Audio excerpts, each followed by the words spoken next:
천국은 마치 품꾼을 얻어 포도원에 들여보내려고 이른 아침에 나간 집주인과 같으니 그가 하루 한 데나리온씩 품꾼들과 약속하여 포도원에 들여보내고 또 제3시에 나가보니 장터에 놀고 서 있는 사람들이 또 있는지라 그들에게 이르되 너희도 포도원에 들어가라 내가 너희에게 상당하게 주리라 하니 그들이 가고 제6시와 제9시에 또 나가 그와 같이 하고 제11시에도 나가보니 서 있는 사람들이 또 있는지라 이르되 너희는 어찌하여 종일토록 놀고 여기 서 있느냐 이르되 우리를 품꾼으로 쓰는 이가 없음이니이다 이르되 너희도 포도원에 들어가라 하니라. 저물매 포도원 주인이 청지기에게 이르되 품꾼들을 불러 나중 온 자로부터 시작하여 먼저 온 자까지 삭을 주라 하니 제11시에 온 자들이 와서 한 데나리온씩을 받거늘 먼저 온 자들이 와서 더 받을 줄 알았더니 그들도 한 데나리온씩 받은지라.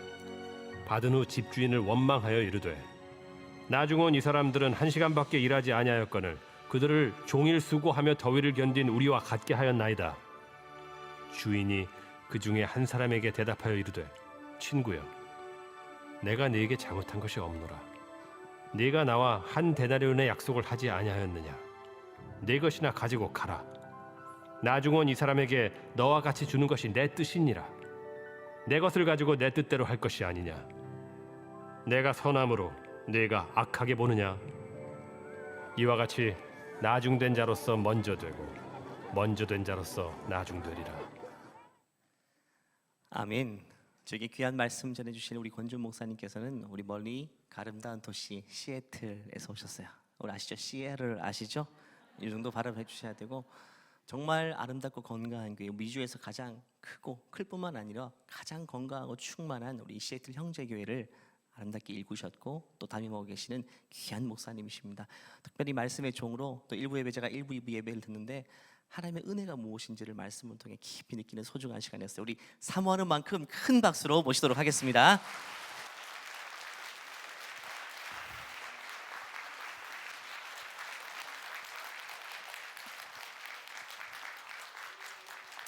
예, 뜨겁게 환영해 주셔서 감사합니다. 좋은 교회, 땅끝까지 주의 복음을 전하고자 하나님의 열정을 가지고 나아가는 우리 지구촌 교회 여러분과 함께 또 예배하며 또 말씀을 나누게 돼서 얼마나 감사한지 모릅니다. 세 번의 말씀을 또 통해서 이제 코로나 팬데믹을 지나 정말 36주년을 맞은 우리 지구촌 교회가 다시 또 처음으로 하나님의 꿈으로 여러분의 가슴이 뜨거워지는 그리고 하나님의 꿈을 향해 나아가는 그러한 교회로 하나님이 부어주실 또한 말씀과 함께 우리가 하나님의 영광을 향해 힘있게 또 나갈 수 있게 되기를 바랍니다. 저의 간절한 기도는 하나님 이 세 번의 또 집회를 통해서 정말 우리의 심장이 하나님의 꿈으로 뛰게 하여 주옵소서. 우리 지구촌 교회가 온 열방 가운데 하나님의 영광을 드러내는 그러한 교회 되게 하여 주옵소서. 이것이 저의 기도입니다. 그 기도를 이루어 주시는 그 하나님을 또 만나는 그러한 축복의 시간이 되기를 원합니다. 자, 우리 옆에 있는 분들하고 한번 인사하시죠. 당신의 얼굴에 광채가 납니다. 한번 인사하시죠. 당신의 얼굴에 광채가 납니다. 네. 상황은 때로 우리로 하여금 눈물 나게 할 때가 있습니다. 환경은 우리로 하여금 우울하게 만들 때가 있습니다. 하지만 하나님이 나와 함께 하시고 내가 주 안에 있기 까닭에 감사할 수 없는 상황 속에서 감사하고 기뻐할 수 없는 상황 속에서 기뻐하고 찬양할 수 없는 상황 속에서 찬양할 수 있는 것, 이것이 바로 그리스도인의 능력인 것입니다. 사랑하는 여러분, 어떠한 상황과 어떠한 환경이라 할지라도 하나님이 나와 함께 하시기 까닭에 그 하나님을 바라보는 가운데 여러분의 얼굴에 평안이 있고 소망이 있고, 그래서 소망을 잃은 사람들이 여러분을 보고 소망을 얻게 되고 예수 그리스도를 모르는 분들이 여러분을 통해 예수 그리스도를 만나는 복된 삶을 살게 되기를 주님의 이름으로 축복합니다. 옆에 분의 얼굴에 너무 광채가 나니까 궁금하지 않습니까? 아니, 어떻게 이분은 이렇게 얼굴이 밝고 광채가 나는가 궁금하니까 한번 물어봐야 되지 않겠습니까? 자, 한번 이렇게 물어보시죠. 혹시 지구촌 교회 성도입니까? 한번 이렇게 물어보시죠. 자, 물어보십시오. 혹시 지구촌 교회 성도입니까? 네. 이것이 교회입니다. 이것이 교회입니다. 여러분의 교회에 대한 소문을 듣고, 특별히 믿지 않는 분들이 여러분의 교회에 대한 소문을 듣고 밝은 얼굴을 볼 때마다 혹시 당신은 지구촌 교회 성도입니까? 혹시 당신은 그리스도인입니까? 이 질문을 많이 받고 하나님 앞에 서게 되기를 주님의 이름으로 축복합니다. 예수님께서 사역을 시작하시면서 첫 번째 선포하신 메시지가 무엇인 줄 아십니까? 첫 번째 선포하신 메시지, 마가복음 1장 15절에 이렇게 선포하십니다.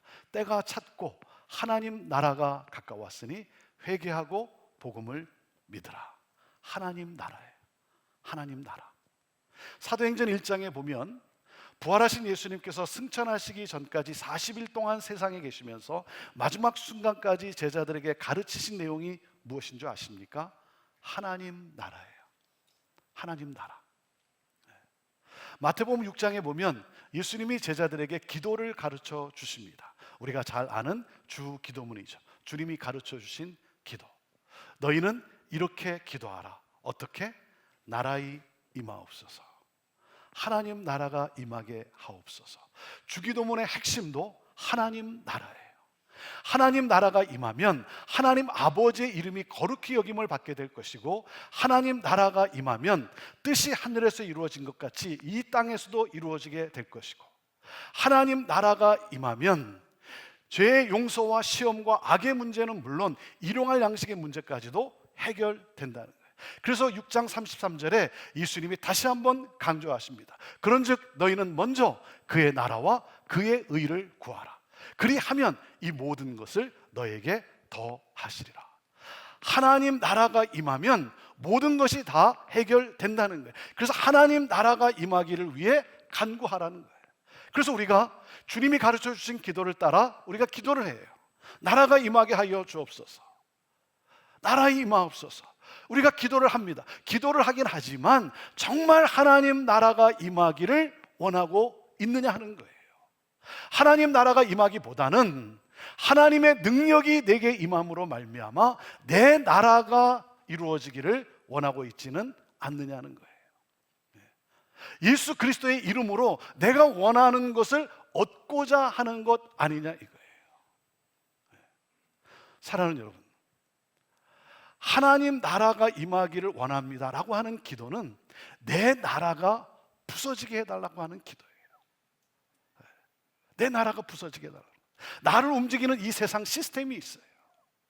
나도 따라가는, 세상이 추구하는, 세상이 사랑하는, 그래서 나도 그것을 따라 살아가는, 그 나를 움직이는 이 세상 시스템이 박살이 나고 하나님 나라의 시스템으로 교체되는 것을 말하는 거예요.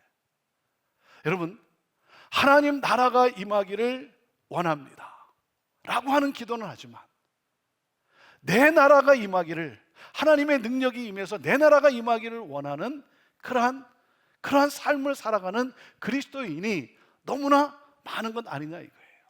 여러분, 그것은 기독교가 아니에요. 그것은 우상숭배, 샤머니즘이에요. 무당 종교예요. 여러분, 무당 종교라는 게 뭡니까? 신의 뜻에는 관심이 없어요. 신이 원하는 것은 관심이 없고 뭐예요? 내가 이렇게 열심히 비니, 내가 이렇게 정성을 다해, 내가 새벽부터 일어나서 내가 이렇게 정성을 다해 비니 내가 원하는 것을 신이 이루어 줘야 되는 것 아니냐는 거죠.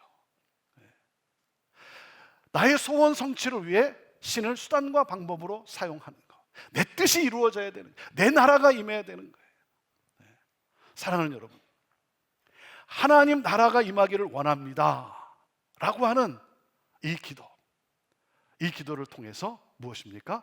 하나님 나라를 추구하고 장차 임할 그 하나님 나라를 사모하면서 오늘 뭡니까? 우리가 그 하나님 나라의 삶을 살아감으로, 하나님 나라, 하나님이 다스리시는 나라, 하나님이 통치하시는 나라, 그 하나님의 통치를 따라, 하나님의 다스림을 따라, 하나님의 가치를 따라 살아감으로 그 하나님 나라를 우리 가정 가운데, 우리 일터 가운데, 이 사회 가운데 그 하나님 나라를 보여주고 그 하나님의 역사를 나타내 보이는 삶.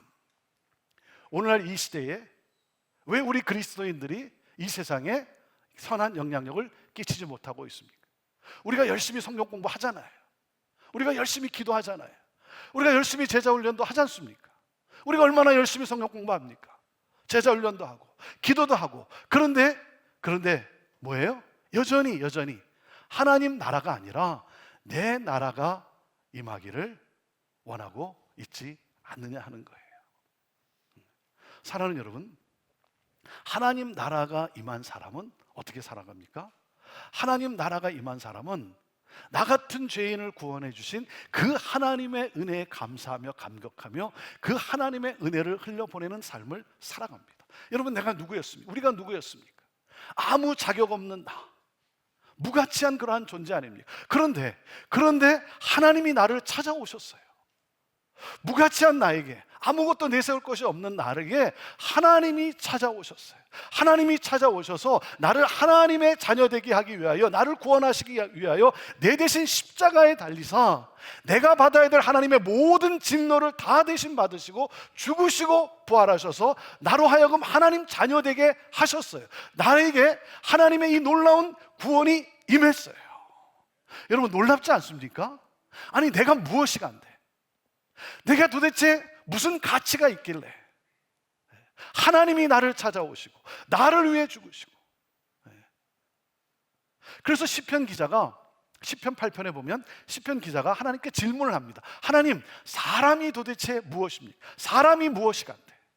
하나님께서 지으신 하늘과 달과 별, 그 우주의 광대함을 보면서 그 우주의 광대함과 사람을 비교해 볼 때 도대체 사람이 뭐냐, 이게 nothing, 아무것도 아니라는 거죠. 아무것도 아닌 존재인데, 그런데 하나님, 도대체 사람이 무엇이길래 주께서 저를 생각하시며 사람이 무엇이길래 인자가 저를 찾아오십니까? 너무 놀라운 거예요. 너무 놀라운 거예요. 더 놀라운 사실은 하나님이 지으신 이 창조, 이 창조의 세계를 나를 통해 다스리라는 거예요. 나에게 이 세상을 살리는 사역을 맡겨주셨어요. 사역을 맡겨주신 거예요. 그래서 시편 8편의 시편 기자가 그 놀라움과 감사와 감격 속에 이렇게 고백하지 않습니까? 여호와 우리 주여, 주의 이름이 온 땅에 어찌 그리 아름다운지요. 하나님의 그 은혜가 너무나 놀라운 거예요. 여러분, 놀랍지 않아요? 놀랍죠? 좀 이렇게 놀래보세요. 와, 놀라워요. 네. 여러분, 늙어간다는 게 뭔지 아십니까? 감탄이 점점 줄어들어가고 있는 거예요. 네. 감탄이 줄어가고 있으면 늙어가고 있다는 거예요. 저는 생각하면 생각할수록 너무나 그 하나님의 은혜가 너무 감사한 거예요. 제가 오늘 여기 서 있다는 이 사실 자체도 하나님의 은혜 외에 도대체 무엇으로 설명이 되겠습니까? 나를 사용하신 하나님, 도대체 내가 무엇이길래? 이게 너무나 감사한 거예요. 저는요, 제 설교를 들어주는 성도가 있다는 사실에 너무나 감사해요. 너무나 감사해요. 그리고 기도를 요청하는 성도가 있다는 사실에 너무나 감사해요. 목사님이 한번 기도해 주시면, 아니 여러분, 목사가 무슨 능력이 있습니까? 하나님이 하시죠. 오늘도 2부 예배 전에 한 형제님이 기도를 요청해서 제가 기도를 했어요. 그 기도를 요청하는 성도가 있다는 사실이 너무나 감사한 거예요. 안 그렇겠어요? 제가 안수하며 한번 기도하겠습니다 그러는데, 목사님이 안수하며 기도한들 뭐가 되겠습니까? 차라리 내가 내 손 머리에 얹고 기도하고 말지. 그러면 얼마나 비참하겠어요. 네. 한 번은 운전하고 가는데 갑자기 한 질문이 제 머릿속에 딱 떠오르는 거예요. 내가 어떻게 목사가 됐지? 하는 질문이었어요. 내가 어떻게 목사가 됐을까? 하면서 답이 딱 주어지는 거예요. 그 답이 뭔지 아세요? 교회 안 나갈까 봐 목사가 됐더라고요. 신앙생활 제대로 안 할까 봐 목사가 됐더라고요. 하나님께서 나를 당신의 사람으로 만들고자 목사라고 하는 직분까지 허락하시면서 나를 인도하시는 하나님의 놀라운 은혜더라고요. 은혜. 그래서 여러분, 직분은 나를 살리기 위해 하나님이 주신 하나님의 은혜예요. 아니 여러분, 무슨 탁월함이 있어서 목사가 됐겠습니까? 무슨 자격이 있어서, 무슨 그럴 만한 의가 있어서 목사가 됐겠어요? 사랑하는 여러분, 직분이라고 하는 것은, 장로, 권사, 집사, 이 직분이라고 하는 것은 여러분 공로가 있어서, 여러분 의가 있어서, 그럴 만한 자격이 있어서 그 직분을 받은 겁니까? 그렇지 않죠. 그렇지 않아요. 나를 살리기 위해서, 나를 당신의 사람으로 만들고자 하나님이 그 직분까지 허락하시면서 나를 인도하시는 하나님의 놀라운 은혜예요. 은혜. 사역이라는 게 마찬가지예요. 여러분, 내가 그럴 만한 어떤 리더십이 있어서, 내가 그럴 만한 자격이 있어서가 아니라 그 사역을 허락하신 이유가 뭐예요? 나를 살리기 위해서. 그래서 여러분, 사역이 없으면 살아남지 못해요. 사역이 없으면 여러분 성숙해지지 못합니다. 그래서 여러분, 사역을 맡기면 순종하고 여러분 섬기세요. 하나님의 은혜에 감사하며 섬기는 거예요. 하나님의 그러한 놀라운 은혜. 그래서 여러분, 기독교의 유일한 특징이 뭡니까? 기독교의 유일한 특징은 은혜라고 하는 이 단어예요. 그래서 이 은혜를 아는 사람은 이렇게 고백을 합니다. 나의 나 된 것은 다 하나님의 은혜라. 한량없는 은혜, 갚을 길이 없는 은혜, 내 삶을 애워싸는 하나님의 은혜. 그래서 하나님의 은혜에 감사하며 이 은혜를 흘려보내는 삶을 살았어요. 그런데 어느 순간부터 은혜를 점점 잊어버리기 시작하고 자기의 공로를 주장하기 시작하는 거예요. 자기의 공로를 주장하다 보니 우월감에 사로잡힐 수밖에 없죠. 우월감에 사로잡혀서 상대방을, 다른 사람들을 차별하고 판단하고 정죄하기 시작하고 갑질하고. 여러분, 사탄이 교회 공동체를 무너뜨리기 위해 쓰는 가장 큰 전략이 무엇인 줄 아십니까? 교회 공동체 안에 은혜를 희석시키는 거예요. 그래서 은혜가 희석이 되면 인간의 행위, 인간의 의로 움직여지게 되는 거예요. 인간의 행위로, 인간의 의로 움직여지는 거예요.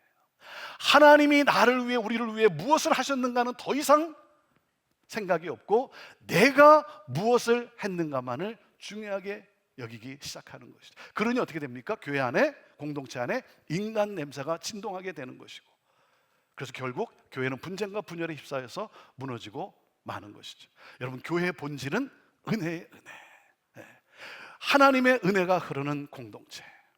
오늘 이 마태복음 20장에 나오는 포도원 품꾼의 비유는 뭡니까? 하나님의 은혜를 잊어버린, 먼저 택함을 받은 품꾼에게 주는 경고의 메시지. 먼저 믿은, 하나님의 은혜를 잊은, 먼저 믿은 자에게 주는 경고의 메시지입니다. 자, 20장 1절 말씀을 우리 같이 한번 보도록 하겠습니다. 20장 1절 말씀 같이 읽습니다. 시작. 천국은 마치 품꾼을 얻어 포도원에 들여보내려고 이른 아침에 나간 집주인과 같으니. 당시 유대 사회에서는 오전 6시에서 오후 6시까지를 일하는 시간으로 여겼어요. 그러니까 이른 아침이란 언제입니까? 오전 6시를 가리키죠. 이른 아침에 장터에 나갔어요. 장터에 나가서 서성거리고 방황할 수밖에 없는 것이죠. 그런데 이 이른 아침에 포도원 주인이 나온 거예요. 이른 아침에 포도원 주인이 나와서 나를 택했어요. 한 데나리온을 약속하고 포도원에 들어가서 일을 할 수 있도록 나를 택해 준 거예요. 내가 방황하지 않고 서성거리지 않고 그 이른 아침에 택함을 받았어요. 그러니 얼마나 감사합니까? 얼마나 감사해요. 그래서 일하는 것이 즐거웠어요. 일하는 것이 행복했어요. 일하는 것이 기뻤어요. 포도원 주인은 오전 9시에 또 나가서 일꾼을 데려옵니다. 정오 12시에 그리고 오후 3시에 또 나가서 일꾼을 데려와요. 일할 곳이 없어서 놀고 있던 일꾼들, 그들에게 상당하게 주기로 약속을 하고 포도원에 들여보냅니다. 이 일꾼들은 아마도 일한 시간만큼 보상을 받게 될 것이라고 생각을 했겠죠. 자, 그리고 심지어 하루 일이 끝나기 1시간 전인 오후 5시에 주인은 또 장터에 나갑니다. 왜요? 아직 수확해야 될 포도가 많이 남아서 일꾼이 더 필요했기 때문에 그런 겁니까? 그렇지 않죠. 그렇지 않아요. 아니, 어느 주인이 1시간밖에 남지 않았는데 그렇게 하겠어요? 포도원 주인은 포도원에 관심이 있는 것이 아니라 일하는 사람의 삶에 관심을 두고 있었어요. 포도원을 운영하는 이유는 자신의 포도원을 통해서 내가 얼마나 부자가 될 것인가, 거기에 목적이 있는 것이 아니라 일꾼들이 복을 얻는데 목적이 있었어요. 이것이 주인의 마음이에요. 그래서 한 명이라도 더 포도원에 들여보내고자 계속해서 애쓰는 이 주인의 이 모습, 이것이 바로 하나님 아버지의 마음이라는 것이죠. 한 영혼이라도 더 구원하고자 하시는 하나님 아버지의 열정, 한 영혼이라도 놓칠 수 없는, 그래서 끊임없이 찾아 나서는 이 하나님 아버지의 마음. 여러분, 나중까지 남은 이들이 누굽니까? 게으르고 일하기 싫어서가 아니라 자기를 불러주는, 자기를 택해주는 주인을 만나지 못했기 때문이라는 것이죠. 무슨 말이에요? 자신들의 노력으로는 이루어질 수 없다는 거예요. 그래서 그 시간까지 장터에서 서성거리고 있었어요. 이제 1시간이 지나면 이들은 고통 속에 떨 수밖에 없는 거예요. 이들이 누굽니까? 정말 무가치하게 여겨지는 사람들 아닙니까? 그런데 주인은 그들을 긍휼히 여겼어요. 그래서 그들마저 포도원에 들여보냅니다. 날이 저문 후에 포도원 주인은 청지기에게 일꾼들에게 품삯을 주라고 명합니다. 그런데 나중은 자부터 품삯을 지급하라고 합니다. 품삯을 주는데 오후 5시에 들어와서 1시간 일한 사람에게 한 데나리온, 하루치 삭스를 주는 거예요. 1시간밖에 일하지 않았는데 하루치 삭스를 받은 거예요. 놀라지 않았겠습니까? 너무나 감격스러운 거예요. 1시간밖에 일하지 않았는데. 자, 이것을 본 먼저 택함을 받은 품꾼들은 주인이 자기들에게 한 데나리온을 약속하긴 했지만 더 많이 받게 될 것이라고 생각했겠죠. 그렇지 않았겠습니까? 그런데 기대와는 달리 주인은 모두에게 똑같이 한 데나리온을 주는 거예요. 그들에게 약속한 것을 덜 준 것이 아니죠. 계약 위반이 아니에요. 주인의 뜻이에요. 자, 여기서 먼저 택함을 받은 품꾼들이 어떻게 합니까? 자, 여러분이 한번 생각해 보세요. 여러분이 먼저 택함을 받은 품꾼들이라고 한다면 이 상황에서 여러분은 어떻게 반응하시겠습니까? 여러분은 1시간 일한 사람과 종일 12시간 일한 나와 똑같은 품삯을, 한 데나리온 똑같은 품삯을 주는 것을 여러분은 이해하고 받아들일 수 있겠냐는 거예요. 여러분이 이해하고 받아들일 수 있겠습니까? 자, 이들은 주인을 원망하기 시작합니다. 오늘 이 비유가 우리에게 주는 메시지가 뭐예요? 우리 또한 이들과 같은 태도를 가지고 살아가고 있지 않느냐 하는 거예요. 이들의 문제가 무엇입니까? 자신들이 선택받았다는 은혜는 잊어버리고 원망하기 시작하는 거예요. 자신의 공로를 따지기 시작해요. 이들은 주인의 선함을 악하게 보았어요. 이것이 문제예요. 이들은 하나님 나라의 원리를 이해하지 못하고 있어요. 하나님의 은혜의 원리를 이해하지 못하고 있어요. 오늘 이 시간 저와 여러분 모두가 하나님 나라의 그 원리, 하나님의 은혜의 원리를 분명하게 깨달아 알 수 있게 되기를 원해요. 먼저 택함을 받은 일꾼들의 원망은 뭡니까? 공평함이라는 기준 때문이죠. 1시간만 일한 사람과 종일 12시간 더위를 견디며 수고한 나에게 어떻게 똑같이 한 데나리온의 품삯을 주느냐, 이건 공평하지 않다는 거죠. 이 공평함은 세상이 중요하게 여기는 가치예요. 아니, 어떻게 저 사람에게 1시간밖에 일하지 않았는데 나와 똑같은 품삯을 줄 수 있냐는 거죠. 하지만 주인은 모두에게 똑같이 한 데나리온을 지급했어요. 이것이 은혜예요. 여러분, 한 데나리온은 한 가족이 먹고 사는데 꼭 필요한 비용입니다. 공평하게 1시간 일한 사람에게 1시간에 해당되는 품삯을 주었다면 그 사람과 그 가족은 여전히 필요한 것을 채우지 못한 채 고통 속에 떨어야만 하는 거예요. 주인은 모두의 필요를 채워 주었어요. 이것이 은혜, 이것이 바로 하나님 나라의 통치 원리예요. 자, 한번 생각해 보세요. 자, 나는 다른 사람보다 더 주의 일을 많이 했으니까 나는 더 많은 상급을 받아야 한다. 여러분, 그렇습니까? 그런 것이 천국입니까? 네. 나는 주를 위해 많이 일했으니까 더 많은 상급을 받고, 조금 했으니까 덜 상급을 받고. 여러분, 그런 곳이 천국이냐 이거예요. 저는 이런 말도 들어봤어요. 어느 분이 이렇게 천국을 딱 갔는데 천국을 가서 보니까 주를 위해 많은 일을 한 사람은 어디에 살고 있대요? 큰 맨션에 살고 있대요. 주를 위해 조금 일한 사람은 어디 살고 있대요?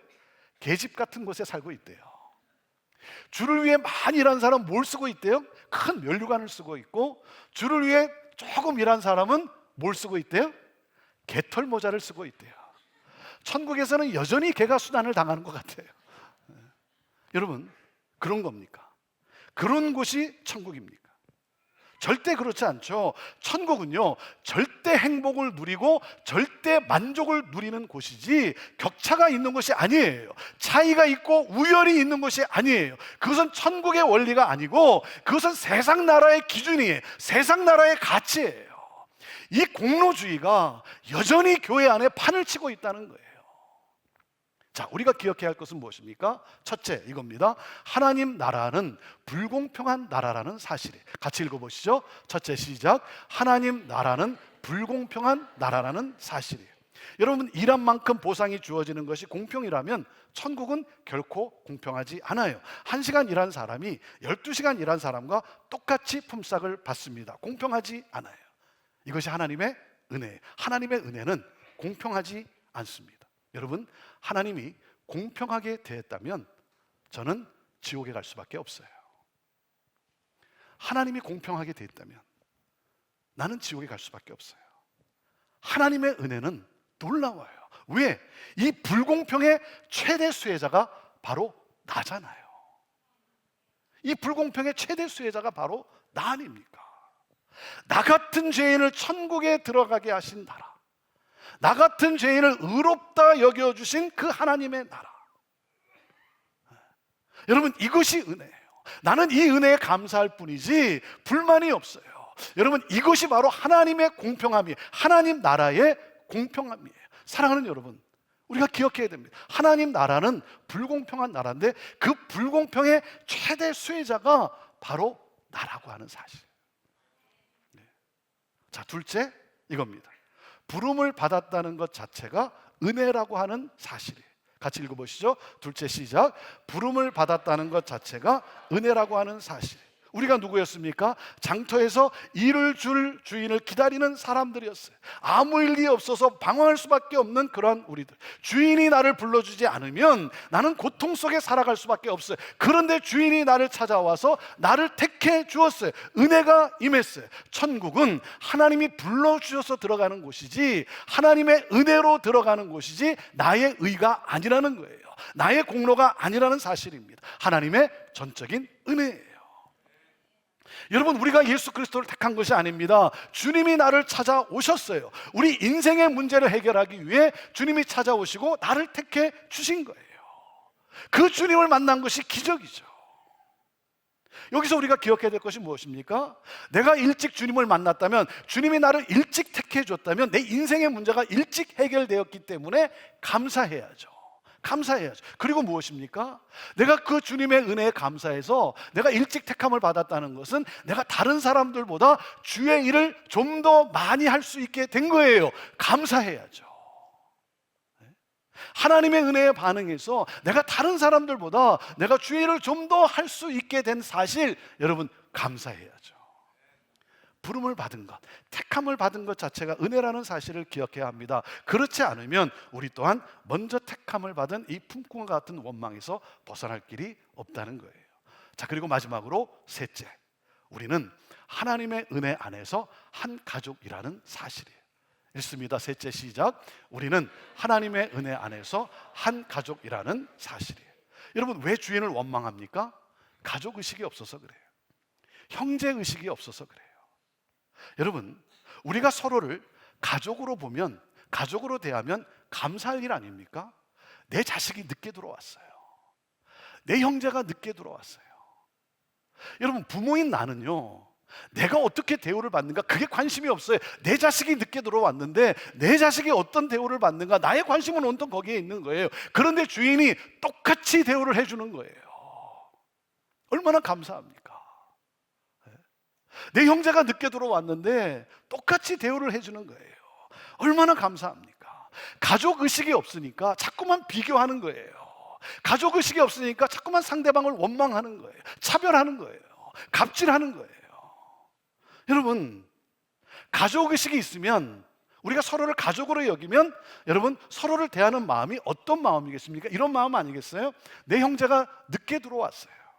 내 형제가 늦게 들어와서 이제 1시간밖에 남지 않았는데 1시간 일한 후에 1시간에 해당되는 품삯을 받게 될 텐데, 그러면 그것 가지고 여전히 필요한 것을 채우지 못한 채 고통할 수밖에 없는데, 그러니까 뭐예요? 내 마음이 짠한 거예요. 내 마음이 안타까운 거예요.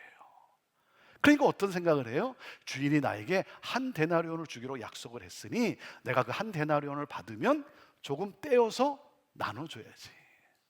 내가 조금 떼어서 나눠줘야지. 그런데 주인이 한 데나리온을 주는 거예요. 얼마나 감사합니까? 얼마나 감사해요. 사랑하는 여러분, 우리는 한 가족이라는 거예요. 이 가족의식이 있어야 되는 거예요. 그래서 뭡니까? 우는 자와 함께 울고 기뻐하는 자와 함께 기뻐하는, 우리는 서로를 대할 때 우리는 바로 이런 가족이라고 하는, 형제라고 하는 이 의식을 가지고 우리가 서로를 대하는 것이죠. 저희 교회 이름이 뭐라고요? 형제교회예요. 형제교회. 71년도에 교회가 개척이 되면서 이 영어 이름으로 커뮤니티라고 그랬어요. 커뮤니티 처치 오브 시애틀. 이 커뮤니티라고 하는 단어를 한국말로 형제라고 번역을 했어요. 그래서 시애틀 형제 교회예요. 근데 꼭 저한테 묻는 분들이 있어요. 목사님, 혹시 거기는 자매는 없습니까? 꼭 이렇게 묻는 분들이 계세요. 예. 근데 커뮤니티를 우리는 형제라고 번역을 했어요. 그래서 형제교회이기 때문에 공식 석상에 서면 뭐 목사님, 장로님, 권사님 뭐 이렇게 인사하지만 이렇게 내려가면 같이 있다 보면 우리는 형제니까 저희는 가끔씩 형님, 아우님, 뭐 누님, 언니 이렇게 인사하기도 합니다.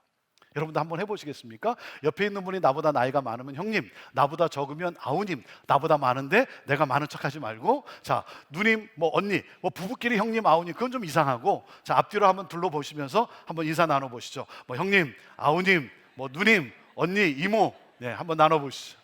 예. 자, 한 가족이니까 하나님 나라 천국 인사를 하겠어요. 하나님 나라 인사니까 이번엔 좀 더 정중하게 마음을 실어서 자 옆에 있는 분을 바라보시면서 자 인사하시죠. 이렇게 인사하십시오. 필요한 것 갖다 쓰세요. 자 인사해 보십시오. 네, 필요한 것 갖다 쓰세요. 네. 네, 무슨 말입니까?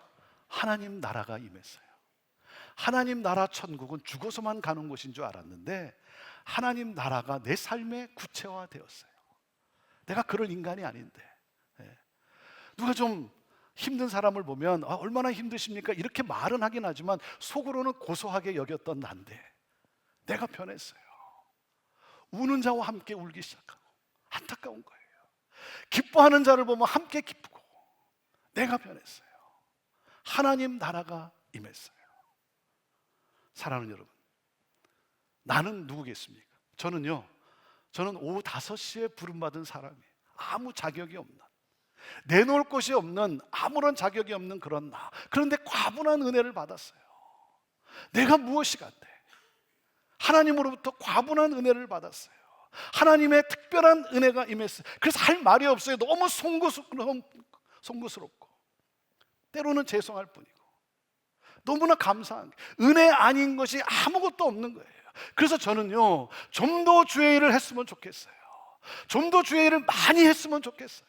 이제 1시간밖에 남지 않은 내 인생, 얼마 남지 않은 내 인생, 내일이 어떻게 될지 예측할 수 없는 그 내 인생, 주를 위해 좀 더 일을 많이 했으면 좋겠어요.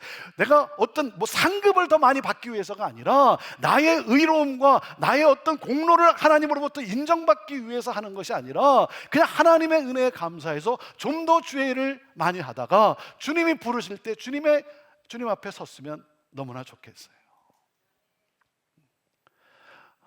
제가 5년 전에 한국을 방문했을 때 한국을 방문하면 건강검진을 받습니다. 병원에 가서 건강검진을 받아요. 한국이 너무 잘 돼 있거든요. 한국이 너무 잘 돼 있어요. 그래서 한국 방문하면 건강검진을 받는데 제가 그때 충격을 받았어요. 가운 갈아입고 병실에 들어가서 이 병원 침대 모퉁이에 그냥 걸터 앉아 있었어요. 걸터 앉아서 멍하고 있는데 한 3분쯤 지나니까 간호사 자매가 이 차트를 들고 이렇게 들어오더라고요. 그래서 간호사 자매가 들어왔구나 하고 그냥 이렇게 멍하게 앉아 있었어요. 근데 잠시 후에 간호사 자매가 뭐라 하냐면 아버님 돌아 누우시죠 그러는 거예요. 제가 깜짝 놀랐어요. 아버님 그러는데 제가 깜짝 놀랐어요. 아니 여기 누가 또 있나? 그리고 제가 한번 돌아봤어요. 아버님이라고 하는 단어는 내가 사용하는 단어였지 저한테 해당되는 단어라고 제가 한 번도 생각을 해본 적이 없어요. 그런데 아버님 그러는 거예요. 그래서 가만히 보니까 제 큰아들보다 우리 그 간호사 자매가 나이가 더 어린 것 같아요. 그리고 물론 이게 존칭어로 이렇게 아버님 표현하기도 했지만 그리고 이제 그럴 만한 나이가 또 되기도 했더라고요 보니까. 하지만 저는 충격이었어요. 이제 얼마 남지 않았구나. 이제 얼마 남지 않았구나. 사랑하는 여러분, 얼마 남지 않은 인생, 하나님이 나에게 허락해 주신 이 모든 것을 통해 내가 좀 더 주의 일을 하다가 왜?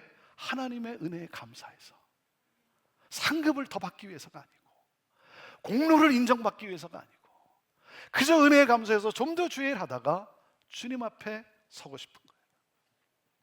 이 비유를 마치면서 주님이 말씀을 하십니다. 16절 말씀입니다. 16절 말씀 같이 있습니다. 시작. 이와 같이 나중된 자로서 먼저 되고 먼저 된 자로서 나중되리라. 무슨 말입니까? 이런 말 아닙니까? 자격 없다라고 고백하는 자는 자격 있는 자가 되고 자격이 있다고 말하는 자는 자격 없는 자가 되리라. 누구에게 하신 말씀이에요? 먼저 택함을 받아 하루 종일 일한 사람들이에요. 먼저 믿은 자들이에요. 먼저 택함을 받아서 기쁨으로 감사해서 일을 했어요. 일하는 것이 즐거웠고 행복하고 섬기는 것이 기뻤어요. 그런데 어느 순간부터 하나님의 은혜를 잊어버리고 공로를 주장하는 자들, 그들이 결국 어떻게 합니까? 예수님을 십자가에 못 박지 않습니까? 하나님의 은혜의 통치를 거부해요. 하나님 나라를 거부해요. 교회를 무너뜨려요. 여러분, 말씀을 들어야 할 사람이 누구라고요? 의인이라고 여기는 먼저 믿은 사람들이라는 거예요. 진짜 양육이 필요한 사람은 누굽니까? 여러분, 새신자가 아니에요. 새신자가 아니에요. 은혜를 잊어버린 사람들이에요. 신앙의 연수가 오래되면 오래될수록 이 위험에 빠질 수 있다는 거예요. 하나님의 은혜를 잊어버리면. 저는 오늘 이 시간에 이 하나님의 은혜에 대한 이 감사와 감격이 우리 안에 충만할 수 있게 되기를 바라요. 우리 안에 이 하나님의 은혜에 대한 이 회복이 있게 되기를 바라요. 사랑하는 여러분, 하나님을 인격적으로 만나고 하나님 이름만 불러도 내 눈에 눈물이 흐르던 때가 있지 않았습니까? 예수님만 생각해도 내 안에 감사와 감격이 넘치던 때가 있지 않았습니까? 어떻게 하면 내가 주님을 위해 좀 더 섬길 수 있을까? 기쁘고 감사하고 섬기는 것이 행복했고. 사랑하는 여러분, 오늘 이 시간 다시 한번 이 하나님의 이 놀라운 은혜, 이 놀라운 은혜에 감격하는, 그래서 하나님의 은혜로 충만한 우리 모두가 될 수 있게 되기를 바랍니다. 36주년을 맞은 우리 지구촌 교회가 지금까지 하나님의 은혜로 왔고, 하나님의 크신 은혜로 여기까지 왔고, 앞으로도 계속해서 그 하나님의 크신 은혜를 강물같이 흘러보내는, 땅끝까지 흘러보내는 여러분의 공동체가 되기를 주님의 이름으로 축원합니다. 우리가 그 하나님의 은혜에 감사하며 겸손함으로 서로를 위로해주고 감싸주고, 우는 자와 함께 울고 기뻐하는 자와 함께 기뻐하고 박수쳐주고 세워주고, 그리고 축복하는 그러한 공동체. 교회의 본질은 은혜의 은혜, 은혜 위에 공평과 정의가 세워져 가는 거예요. 성령이여 임하소서, 은혜의 강물이 흐르게 하여 주옵소서. 저는 여러분이 가는 곳곳마다 여러분 때문에 여러분의 가정에, 여러분의 일터에, 이 사회에 하나님 나라, 그 하나님 나라가 보여지고 그 하나님이 보여지는 놀라운 역사, 그 하나님의 은혜가 흘러가는 그러한 놀라운 은혜, 모든 것이 다 주의 은혜 아닙니까? 하나님 은혜 위에 서게 하여 주옵소서. 기도하시겠습니다. 그렇습니다. 하나님, 나의 나된 것 다 하나님의 은혜입니다. 한량없는 은혜, 갚을 길이 없는 은혜, 내 삶을 애워싸는 하나님의 은혜. 하나님, 이 은혜에 반응하며 이 은혜로 섬기고, 하나님, 그런 가운데 잠에서 깼을 때 영광의 주님 앞에 서는 우리 모두가 되게 하여 주옵소서. 주의 몸된 교회가, 36주년을 맞은 교회가, 하나님 아버지, 이전보다 더욱 이 하나님의 은혜를 강물같이 흘려보내는, 그래서 우리 나라와 민족을 살려내는 하나 되는 통일된 민족으로 온 열방을 향해 힘껏 나갈 수 있는 이 역사, 하나님 그 역사에 쓰임받는 교회 되게 하여 주옵소서. 하나님, 오늘 주님 앞에 나와 예배드리지만 가슴에 눈물을 가지고 나온 우리 성도가 있습니까? 내일을 어떻게 살아가야 될지 염려와 두려움 속에, 하나님 어두움 속에 갇혀있는 우리 성도가 있습니까? 하나님 그 눈물을 닦아주시고 두 손으로 감싸 안아주시며, 하나님, 하나님의 은혜로 여기까지 왔습니다 고백하며 하나님의 은혜를 사모하는 우리 사랑하는 성도들에게 하나님 그 손 붙잡아 일으켜 세워주시고 찬양하며 나갈 수 있도록 새 힘 주시고, 하나님이 하실 놀라운 일들을 기대하며 하나님 기쁨으로 나아가는 한 주간을 맞이하는 성도들 다 되게 하여 주옵소서. 하나님 감사합니다. 찬양합니다. 우리 하나님 영광 받으옵소서. 예수님의 이름으로 기도하옵나이다. 아멘. 우리 다 같이 일어나셔서 우리 이 찬양 하나님 앞에 고백하며 나아갑시다. 나를 지으신 이가 하나님, 아멘. 나를 지으신 이가 하나님, 나를 보내시기도 하나님, 나의 나 된 것은 하나님 은혜라. 나의 달려갈 길 가도록 나의 마지막을 다하도록 나로 그 십자가 품게 하시니 나의 나된 것은 다 하나님 은혜입니다. 한량없는 은혜, 한량없는 은혜, 갚을 길 없는 은혜, 갚을 길 없는 은혜. 내 삶을 애워싸는 하나님의 은혜, 하나님의 은혜. 아멘. 나 주저함 없이 그 땅을 밟음도, 그 땅을 밟음도 나를 붙드시는 하나님의 은혜, 하나님의 한량없는 은혜, 두 손을 높이 들고 찬양합니다. 한량없는 은혜. 갚을 길 없는 아멘. 갚을 길 없는 은혜. 내 삶을 내었사니 내 삶을 애워싸니 하나님의 은혜입니다. 하나님의 은혜. 나 주저함 없이 나 주저함 없이 그 아멘. 땅 그 땅을 밟고 나를 붙드시니